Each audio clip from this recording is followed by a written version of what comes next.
good people? You are now listening to the premiere episode of A Wicked Good Time with Danny Foxworth.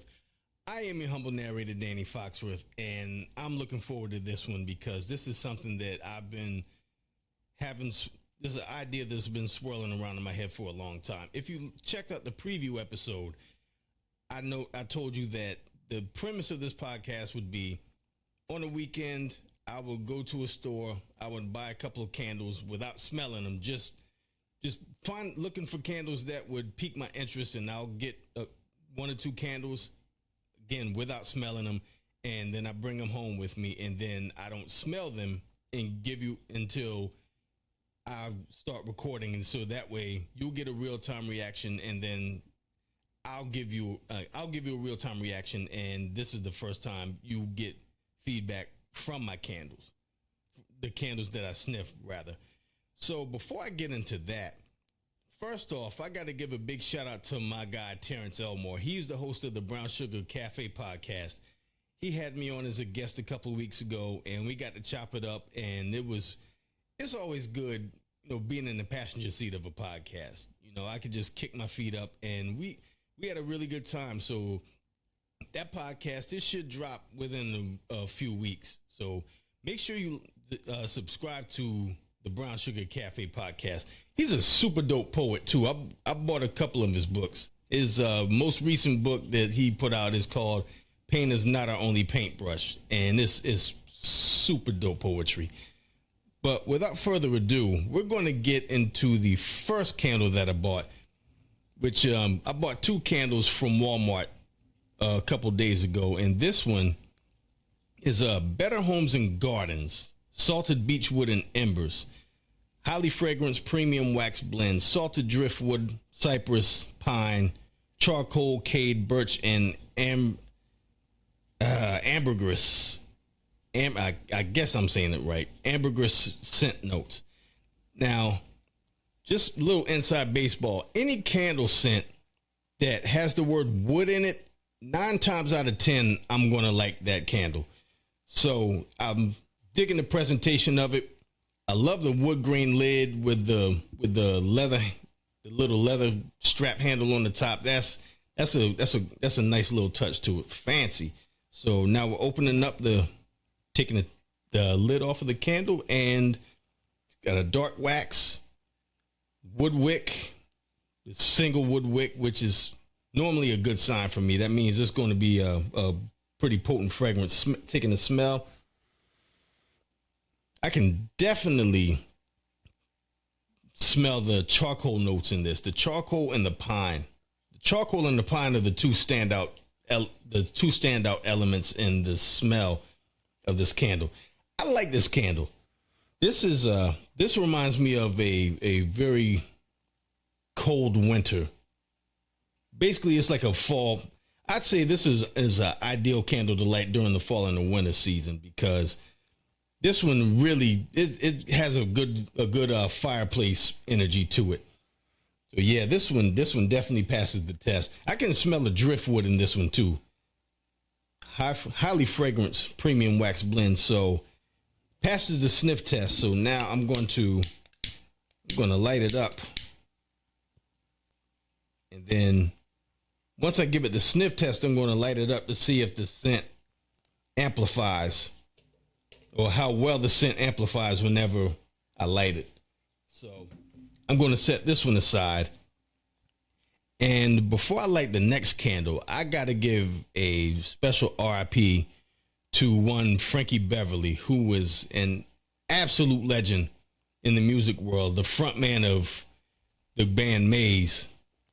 The staple in black households, and especially in the Foxworth household. That man was a legend. I remember as a kid, my dad always coming home from work, and the first thing he would do is go to the record player, or open up the stereo case, and he'd fire up the record player, and he'd take the Maze Live in New Orleans album, and he literally played that every time he came home from work.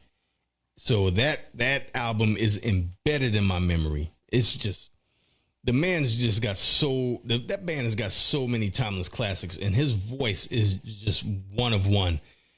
Man, you know, I'm really glad that he was able to get the proper respect he deserved as he announced his retirement from the band, but I did not see his departure from this world being as abrupt as it was. But Frankie Beverly, you get all the salutes from me and all of the people from the Foxworth household. You are a legend. I mean, Happy Feelings, man, Golden Time of Day. I remember I would always play that record when I would cruise the Battery on Sunday afternoons and Sunday evenings with the windows down in my old Chevy Cavalier. But yeah, big RIP to Frankie Beverly. You're an absolute legend. And now I'm going to get into the second candle that I bought from Walmart. This one is the Mainstays brand, Warm Apple Pie. Baked apple, cinnamon, and spice. So this is the next candle that I'm going to light up. Now, I will say this is going to be the order of operations in terms of reviewing candles. So what I'm going to do is I'm going to get one candle scent that smells like either a food or a beverage, and then I'm going to get a non-food or beverage scented candle, and I'm going to test both of those out. So the Warm Apple Pie. I'm digging the apple designs on the jar. Good presentation. So now I'm gonna take the sniff test. It's got 3 wicks. Fancy. So 3 wicks is always that's a good sign too. I know a lot of people, they tend to turn their nose up at candles that only have 1 wick, but I mean, whatever floats your boat. Soon as I open it, soon as I take the lid off, that apple is just punching me square in the face. Yeah, this smells like a damn good time right here. I can smell the apples and the spice. Excuse me.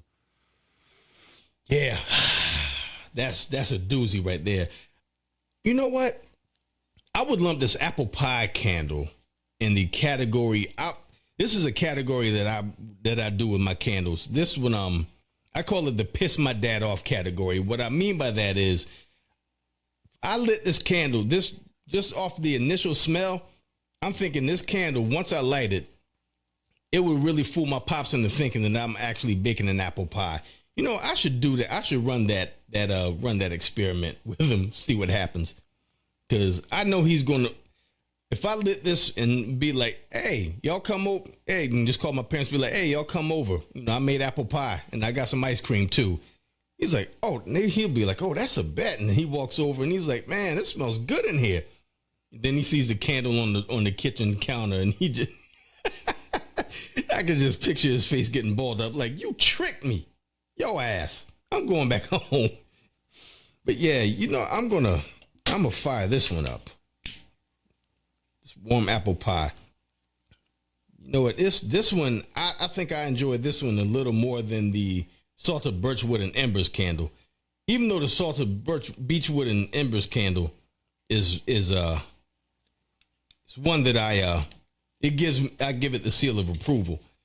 But this one, this Warm Apple Pie, and I'm gonna let that fester. Now, I will say, my last segment, I gotta get some things off my chest regarding my beloved Carolina Panthers. David Tepper is the worst thing to ever happen to this Carolina Panthers organization. For those of y'all that don't know, he's the owner of the team. He bought the team back in 2018 after Jerry Richardson had some unceremoniously ended up having to sell the team because of some allegations of racism and sexual misconduct. So he sold the team for like $2 billion. And David Tepper, who is a hedge fund manager, bought the team back in 2018. Mind you, He literally inherited a playoff team. The Panthers the previous year went 11-5. Not only that, they were 2 years removed from a Super Bowl appearance. And they haven't had a winning season since he bought the team.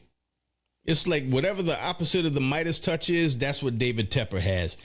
They got their ass beat 47-10 last week at the hands of the New Orleans Saints. And today, Sunday, they lost to the San Diego Chargers 26-3. Bryce Young threw for 84 yards. They went 2-15 last year. The last two games of the regular season.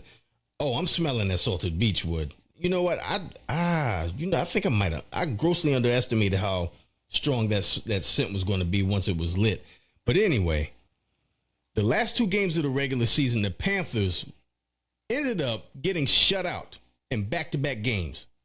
That is very hard to do in the NFL. 2-15 last year, and now they're off to an 0-2 start. So that puts the Panthers record at 31-70 since David Tepper bought this franchise. And another thing I really despise about him is his inability to just take his hands out of the cookie jar. He's always got to be meddling, always trying to give his input on who they should draft. Case in point, the Panthers have this series called Panthers Confidential. It's on YouTube. This is basically like Hard Knocks, just taking you inside the inner workings of the Carolina Panthers.